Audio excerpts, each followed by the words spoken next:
नमस्कार, आप सुन रहे हैं रेडियो हिंदुस्तान। मैं मनीषा आज आपके लिए लेकर आई हूँ एक आर्टिकल जिसे आप व्यंग कहें या कॉमेडी, आप इसे क्या समझते हैं कमेंट बॉक्स में लिखकर मुझे बताइएगा। लेकिन जो भी है बहुत इंटरेस्टिंग है और इसे मैं आपको सुनाने जा रही हूँ। तो इस आर्टिकल का नाम कुछ यूं है, जूते में जीवन है।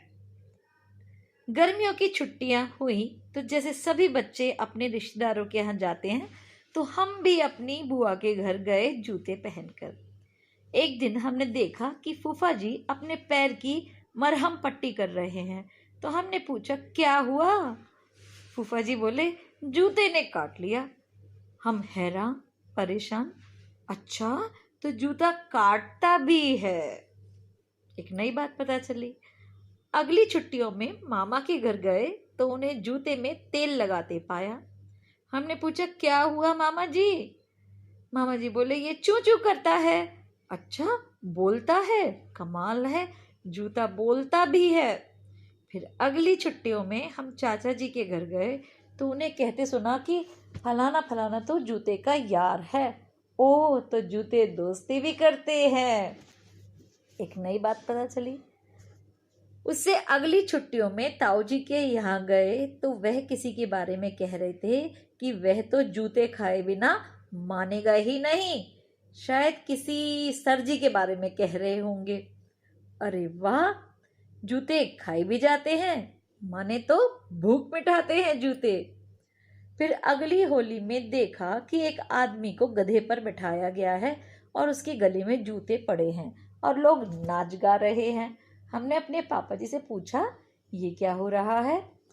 तो पापा बोले, इस आदमी को इस साल मूर्खाधिराज चुना गया है और इसके गले में जूतों का हार पहनाकर सम्मानित किया गया है। अरे वाह, कमाल है, जूते सम्मान प्रदान करने के लिए भी काम आते हैं। थोड़ा और बड़े हुए और फुटबॉल मैच देखने का चस्का लगा तो पता चला कि सबसे अधिक गोल स्कोर करने वाले खिलाड़ी को गोल्डन बूट दिया जाता है। अरे वाह, पुरस्कार में सोने का जूता दिया जाता है, गोल्डन बूट। फिर थोड़ा और बड़े हुए तो पता चला कि वेस्टर्न टेलीविजन और मूवीज इंडस्ट्री में सर्वश्रेष्ठ अभिनेता को, बेस्ट एक्टर को क्या दिया जाता है? Golden boot. अरे वाह, सम्मान अभिनेता का भी हो रहा है या जूते का हो रहा है? कमाल है। इस अवार्ड को क्या बोला जाता है जो बेस्ट एक्टर को दिया जाता है? Golden boot award. अब ये आप डिसाइड करिए, जूते का सम्मान है कि अभिनेता का सम्मान है। एक दिन देखा कि एक आदमी बेहोश पड़ा है, शायद उसे मिर्गी का दौरा आया था। फिट उसके चारों तरफ भीड़ लगी थी। तभी भीड़ में से एक बुजुर्ग ने फरमाया, जूता मंगवाओ और इसे जूता सुघाओ, अभी ठीक हो जाएगा। अरे वाह, जूता तो मेडिसिन भी है, औषधि भी है।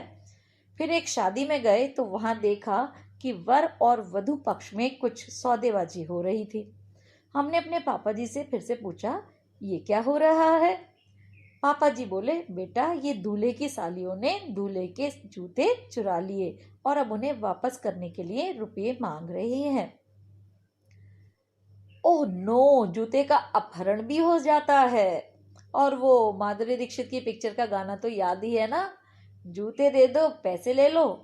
अरे वाह, जूता काटता है, जूता बोलता है, जूता दोस्ती यारी करता है, जूता खाया जाता है।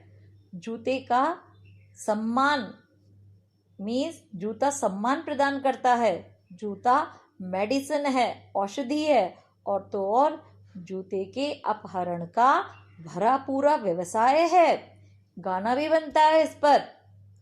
फिर किसी ने याद दिलाया कि श्री रामचंद्र जी के वन गमन पर श्री भरत जी ने उनके जूते अर्थात खड़ाओं को राजगद्दी पर विराजमान करके 14 वर्षों तक अयोध्या का राजकाज चलाया।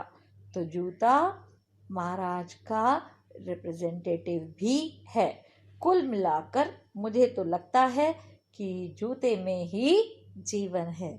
तो ये साभार है उस लेखक को, उस अनाम लेखक को जिन्होंने जूते के ऊपर इतनी लंबी चौड़ी रिसर्च की। आपको ये सब कैसा लगा, ये नया ज्ञान?